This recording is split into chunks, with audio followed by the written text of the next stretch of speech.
అందరికీ నమస్కారం. ముందుగా ఓం శ్రీ మాత్రే నమః అని కామెంట్ పెట్టి లైక్ చేసి మా ఛానల్ ని సపోర్ట్ చేయండి ఫ్రెండ్స్. శ్రావణ పుత్రదాయకాదశి లేదా శ్రావణ లలిత ఏకాదశి రోజు ఎలాంటి విధివిధానాలు పాటిస్తే సంవత్సరం పాటు విష్ణుమూర్తి సంపూర్ణమైన అనుగ్రహం కలుగుతుందో ఈ వీడియోలో మనం తెలుసుకుందాం. శ్రావణ మాసంలో శుక్లపక్షంలో వచ్చే ఏకాదశి తిథిని పుత్రద ఏకాదశి లేదా లలిత ఏకాదశి అనే పేరుతో పిలుస్తారు. ఈ పుత్రద ఏకాదశి లేదా లలిత ఏకాదశి రోజు విష్ణుమూర్తి అనుగ్రహం కలగాలంటే 3 విధులు పాటించాలి. ఆ 3 విధులు పాటిస్తే సంవత్సరం మొత్తం విష్ణుమూర్తి మిమ్మల్ని అనుగ్రహిస్తాడు. దానివల్ల విద్యారంగంలో ఉన్నత స్థాయిలో ఉంటారు. ఉద్యోగపరంగా మంచి పురోభివృద్ధి వస్తుంది. వ్యాపారంలో తిరుగులేని విధంగా లాభాలు కలుగుతాయి. ఈ ప్రయోజనాలు రావాలంటే ఆ 3 ప్రత్యేకమైన విధులతో విష్ణుమూర్తిని పూజించాలి.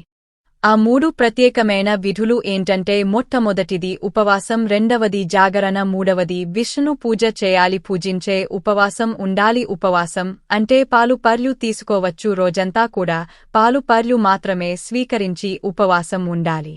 మర్నాడు ద్వాదశి రోజు ఎవరికైనా భోజనం పెట్టి ఆ తర్వాత మీరు భోజనం చేయాలి. ఇది పూర్తి ఉపవాసం అవుతుంది. ఏకాదశి ఉపవాసం అవుతుంది. ఇలా ఉండలేని వాళ్ళు పగలు పాలు పర్లు తీసుకుని రాత్రికి గోధుమ రవ్వతో తయారు చేయగడిన పదార్థం విష్ణుమూర్తికి నైవేద్యం పెట్టి ప్రసాదంగా తీసుకోవచ్చు. రెండవది జాగరణ. జాగరణ అంటే తెల్లవారులు మేలుకోవటం కాదు, అర్ధరాత్రి 12 గంటల వరకు మేల్కొని విష్ణుమూర్తికి సంబంధించిన స్తోత్రాలు, మంత్రాలు ఏవైనా ఉంటే అవి చదవటం లేదా వినడం చేయాలి. మూడవది విష్ణు పూజ ఎలా చేయాలంటే విష్ణుమూర్తికి చాలా ఇష్టమైన పుష్పాలు పుష్పాలు, వీటిని శేల పుష్పాలను కూడా అంటారు. శేల పుష్పాలు అంటే మీ ఇంటి ఆవరణలో పెరిగిన మొక్కల పుష్పాలు. మీ ఇంటి దగ్గర ఏమైనా మొక్కలు పెంచితే వాటి పూలు విష్ణుమూర్తి ఫోటో దగ్గర ఉంచాలి. అంటే రాముడు, కృష్ణుడు, నరసింహస్వామి, వెంకటేశ్వర స్వామి ఏదైనా విష్ణుమూర్తి ఫోటో దగ్గర ఇంటి ఆవరణలో పెరిగిన మొక్కల పుష్పాలు ఉంచాలి.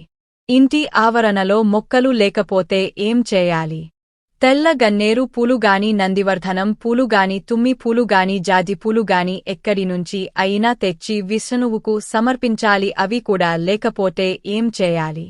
తులసి దళాలతో విష్ణువుని పూజించొచ్చు. కాబట్టి ఇంట్లో లక్ష్మీనారాయణ ఫోటో లేదా రాముడు, కృష్ణుడు, నరసింహస్వామి, వెంకటేశ్వర స్వామి, విష్ణు స్వరూపమైన ఏ ఫోటో ఉన్నా సరే ఆ ఫోటో దగ్గర ప్రమిదల ఆవు నెయ్యి పోసి 3 ఒత్తులు విడిగా వేసి దీపం పెట్టి తులసి దళాలు సమర్పించండి. ఓం శ్రీధరాయ నమః అనే మంత్రం 21 సార్లు చదవండి. పుత్రదాయ ఏకాదశి, లలిత ఏకాదశి రోజు ఓం శ్రీధరాయ నమః అనే మంత్రం చదివితే విష్ణుమూర్తి వెంటనే అనుగ్రహిస్తారు.